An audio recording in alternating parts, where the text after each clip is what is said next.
આદિવાસી યુવાઓને ઢોરમાર મારવામાં આવ્યા છે અને સેવડે એક યુવાનું મોત થયું છે। નમસ્કાર મિત્રો, વિડીયોમાં તમારું સ્વાગત છે। મિત્રો, ચોંકાવનારી ઘટના સામે આવી છે।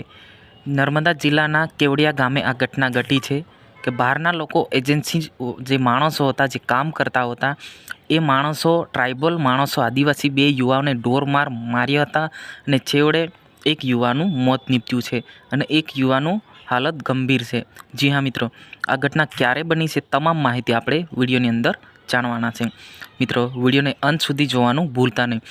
મિત્રો, વાત કરવામાં આવે તો હાલના ધારાસભ્ય ચેતરભાઈ વસાવા મુલાકાત અનુસંધાનમાં આપણને પ્રાપ્ત મુજબ માહિતી મળેલી છે કે જે આદિવાસી બે ટ્રાઇબલ યુવાઓ છે એમને ઢોરમાર મારવામાં આવ્યા હતા। જ્યાં કેવડિયા બનેલી ઘટના છે, એમના કામથી જઈ રહ્યા હતા ત્યારે જો એજન્સી દ્વારા યાની કે જે કામ કરી આ લોકો એજન્સીવાળાએ એમને પકડ્યા હતા અને ઢોરમાર માર્યા હતા અને આખી રાત એમના હાથ પગ ભાંગ્યા હતા અને બંને યુવાનોને ઢોરમાર મારવામાં આવ્યા છે અને છેવટે એક યુવાનું જે હોસ્પિટલ સારવાર મુજબ મોત નીપજ્યું છે।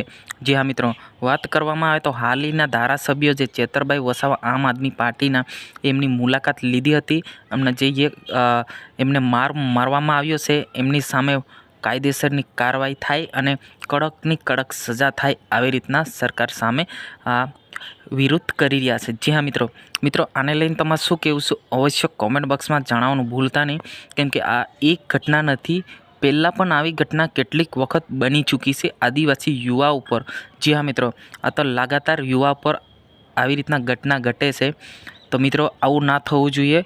તો હાલના ધારાસભ્ય ચેતરભાઈ વસાવાએ વિરોધ કર્યા છે કે આ યુવાઓને કેવી રીતના મારવામાં આવ્યો છે અને થયું તો થયું શું હતું, આ તમામ માહિતી અત્યારે જો તપાસ થઈ રહી છે અને એની તપાસની જે જાણકારી સામે આવશે તો આ વિડીયોની અંદર તમને ચોક્કસ બતાવવાનો પ્રયત્ન કરશું। જી હા મિત્રો, આ હતા આજના તાજા સમાચાર। આપણે મળીશું તરત જ નવા વિડીયોની અંદર। જય હિન્દ, જય ભારત।